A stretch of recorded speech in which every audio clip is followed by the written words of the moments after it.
Okay, so if you're relatively new to my channel, usually, at least in the past year, with the geeky comic book stuff, I have a different review style than the other reviews normally. I'm going to give my overall thoughts on the film first. There's going to be a break, and then there's going to be a big spoiler section, and then there's going to be another break, and we'll do the trailers and the stuff I usually do when I do the send-off. So that's what's going to happen, okay? Just so we're clear.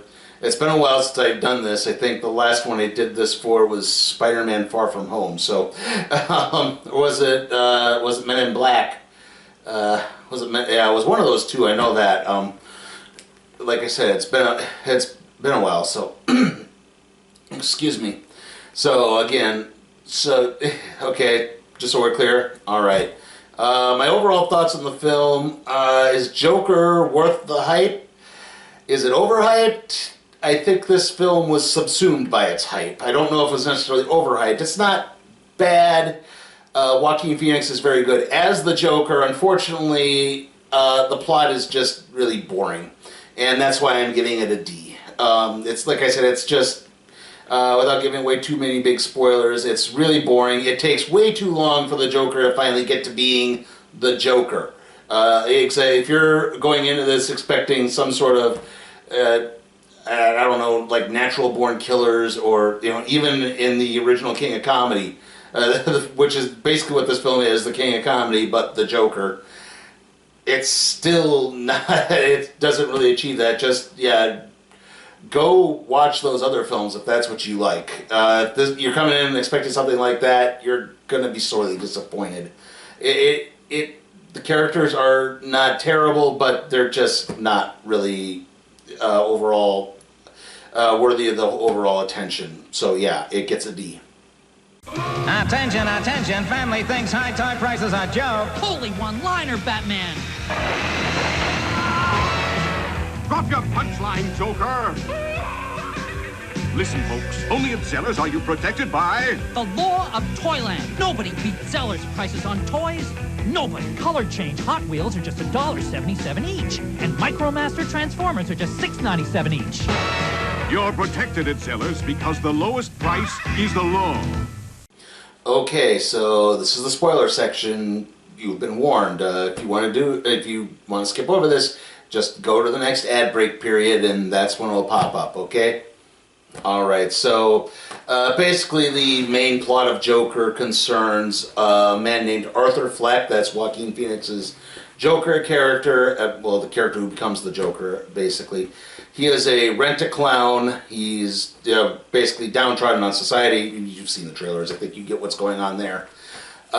He lives with his mother, who is in ill health. She used to work for the Wayne family, and she has been constantly writing Thomas Wayne for some time, trying to ask for some type of help. On top of all of this, Thomas Wayne is planning a run for mayor. Thomas and Martha Wayne and their son Bruce. And you could, again, you're starting to see where this is going on this. But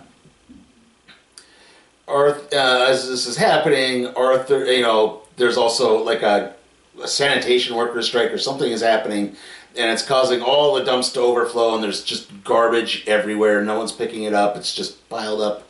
Health conditions are getting worse and worse. The anger in Gotham is getting higher and higher. They don't look to the societal elite with a great eye. It's 1981, but they're basically doing an Occupy Wall Street type deal. I'd say it's 81 because of something that happens later in the film. But yeah, it's definitely in the late 70s, early 80s type period. Arthur does get some decent... Arthur suffers from a condition that causes him to laugh uncontrollably, even when he's actually crying. It appears that he's laughing, and he has to carry a special card around saying, "Hey, understand, I have a condition. It's not that I'm trying to hurt you or anything." And on top of that, but he does actually seem to have some decent things. Like he does work pretty well as a clown, but at one point, a coworker of his gives him a gun and says, "Hey, you need protection out there," because earlier in the film, Arthur does get jumped, and his the sign that he was Basically, he was being used as an advertisement for a store that was going out of business, and that sign gets stolen. So that's what's going on there. And he has to pay for that sign, and so one of his coworkers gives him a gun. He brings it along to a children's hospital for a performance. It falls out of his pants, and he's promptly fired because he brought a gun to a children's hospital. And the coworker basically just sells him out and says, "Well, I never gave him a gun. He didn't do that. In fact, he was one who said he was looking to buy a gun."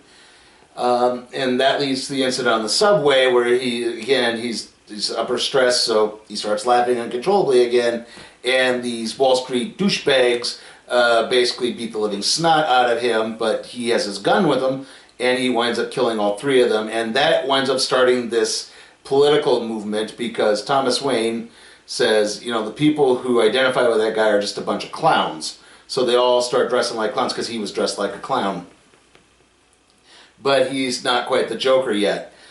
If there is this bright spot is he starts dating this woman. Her name in the credits is Sophia Drummond, but I don't think it's mentioned any time in the film.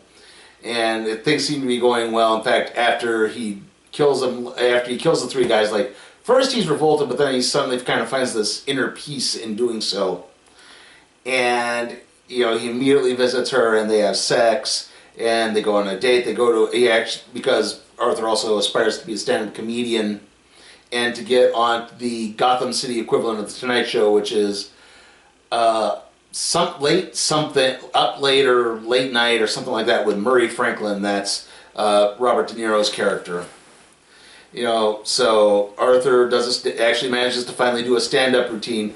When he's visiting his psychologist, the state-appointed one, he is told, "Hey, I want you to keep," the psychologist tells him, "Hey, keep a journal of your days and everything." He actually uses it as a joke book, and that's where you get the line about the worst part of having a mental illness is people expect you to behave as if you don't have one. He also has a few other ones like, "I hope my death makes more sense than my life did." Sense being spelled C-E-N-T-S instead of that. And there's a couple other ones. And like I said, he aspires to get on the show. He aspires to get on this talk show, and he kind of does because a videotape of him bombing at this club. He thinks it went great, but he really bombed. And Murray Franklin just tears him apart. Basically, he says, mocks him. But people really seem to respond to it, and they actually want to invite him on the show. On top of this, his mother has a stroke because the police, because the guy who killed the people on the subway was dressed as a clown. They start poking around all these clown places, and they basically directed him to Arthur. And his mother has a stroke, and his mother, like I said, used to work for Thomas Wayne, and she's been writing him these letters. And Arthur actually opens one of them, and it says, "Arthur's your son, because we were in love, and I know we had, and I know, but you need to help him because I don't know how much time I have left." And it's like, and everything starts to snap. But he actually tries to confront Thomas Wayne on a couple of occasions, and basically they say, "Your mother was delusional. She did work here, but she was delusional. She actually adopted you. You're not Thomas Wayne's son. We never had an affair." And he actually goes to the state hospital and looks it up, and it turns out he was adopted, and one of his mother's boyfriends just was mercilessly abusive, tied him to a radiator, and whipped him, and attacked her, and basically that pushed both of them over the edge. And it's at this point that he finally snaps, and this is where he really becomes the Joker. He doesn't put the makeup on right away, but in the mindset, he's the Joker at this point. He stops taking his meds, and it's at that point that they reveal, too, that this woman he's been dating, he actually hadn't been dating. They had met once, and he sort of construed the fact that she did laugh at one of his jokes to be, oh, she's obviously attracted to me, and then we're in a relationship. He kills his mother, and then he goes into this woman's, Sophia's apartment, and then he goes back into his own apartment. He starts, because at this point the Arthur Murray show calls him, and they want to book him on the show because it's going to be even funnier and everything. So he says, you know what, yeah, I'll do it. And this is where he starts building the Joker persona. He starts putting on the makeup. He doesn't have it fully way on, though. He actually goes and he kills the clown who screwed him over.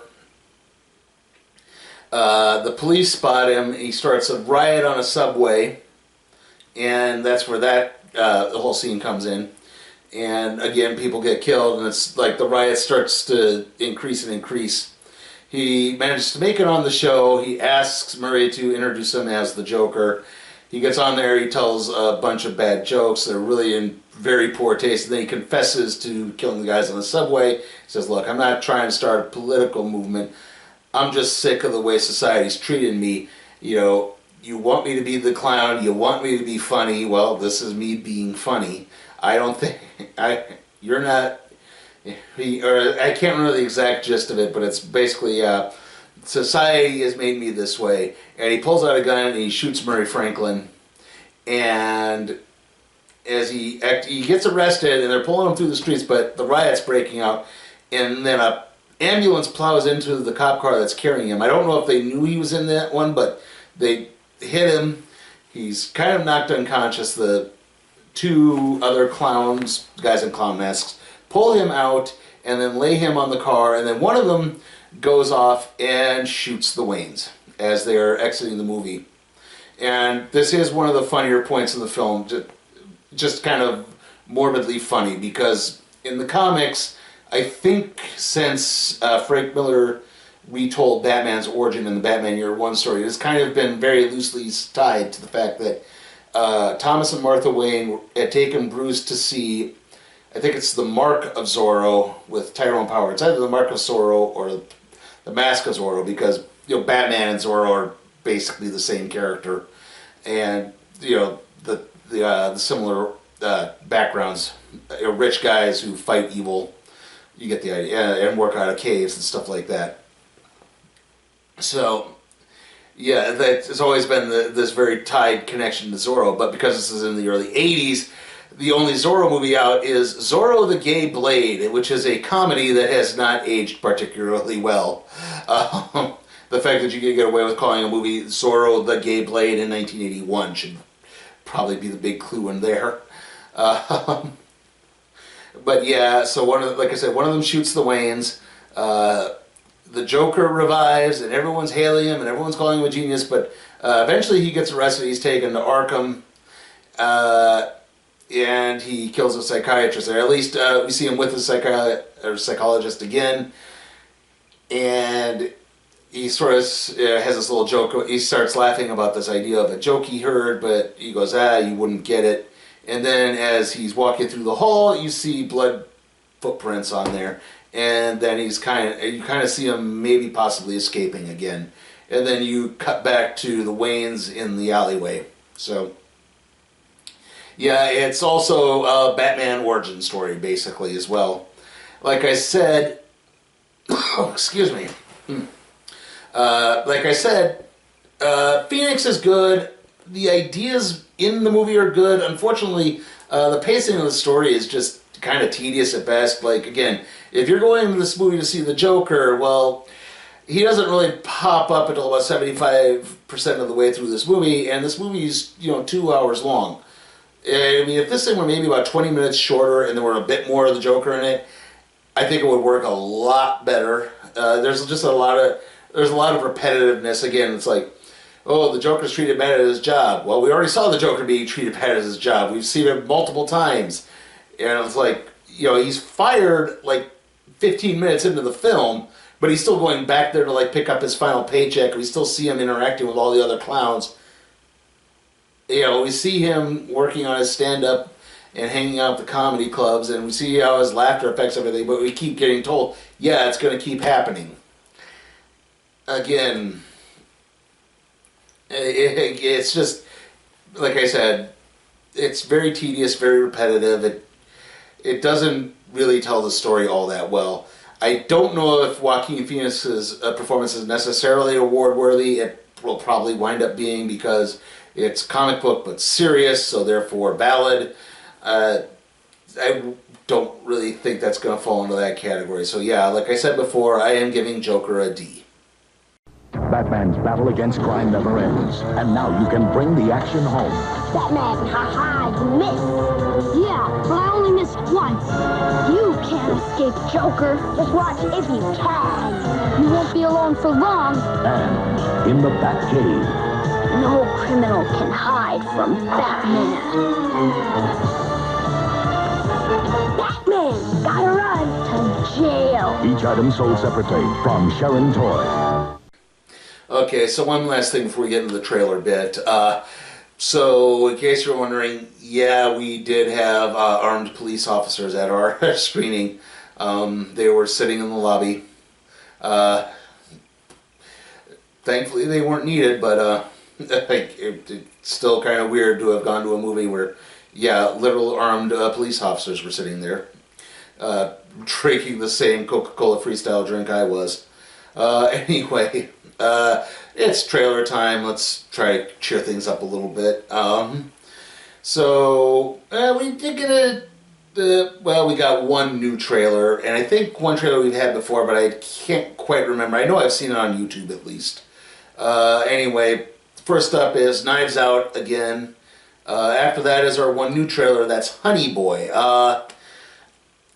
Basically, it's written by Shia LaBeouf, and I don't think it was directed by him, but it definitely seems to be like a fictionalized account of Shia LaBeouf's life, because there's a lot of incidents that you see from there. It's like, yeah, I remember that actually happened to him. Like, I mean, one, you see this child actor who's basically the breadwinner for his family. His father's very demanding, and you see him as the child actor, and he's dressed exactly like Shia LaBeouf was on Even Stevens. He's exactly like Louis Stevens. So, yeah, right there is kind of the tip-off. And also, there's a point where there's like a car accident in Chicago, and he gets arrested for drunk driving. I remember that also happened with Shia LaBeouf. So, yeah, I do know that Shia LaBeouf was getting a lot of praise for something, so I believe it was probably this. Anyway, after that, we had Rise of Skywalker again. Then we had 1917. Like I said, I can't remember if we had this one before or not. I know I've seen the trailer at least once before.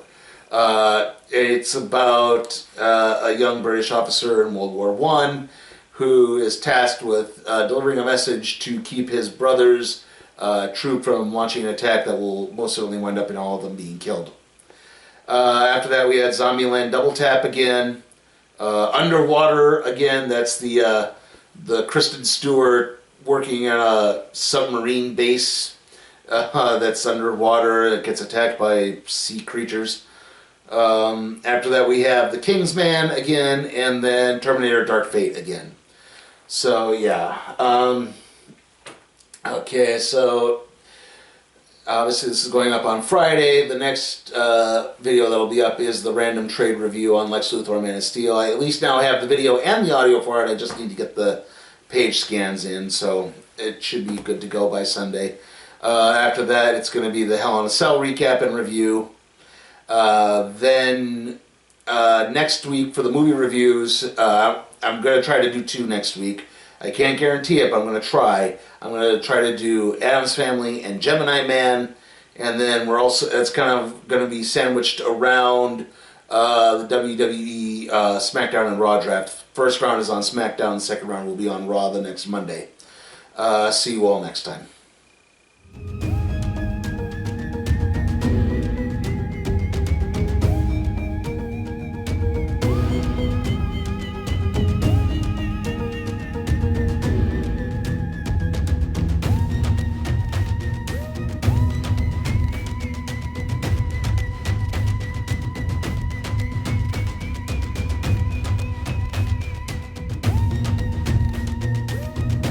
Hey guys, check out my Patreon and see how you can request a movie for me to review, even if it's some stinker like A Dog's Way Home or the Sonic the Hedgehog movie. Also, if you like what you see, give the video a like, share, subscribe, and don't forget to ring that notification bell.